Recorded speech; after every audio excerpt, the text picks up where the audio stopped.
Diyos ko ay sadyang pinagtatabuyan.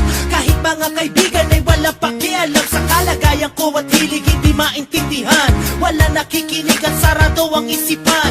Nais ko lang naman ay kanilang maunawaan. Tanggapin ako kung sino at mga tinutupad. Handa kong harapin ang pagsubok kahit tuwan. Lahat ay kaya, basta't marunong magmahaling mamahagi ang biyaya sa harap ng may kapal. Ipaglaban ang talento na pinangahawakan kung ano ang dahilan sadyang hindi nila alam.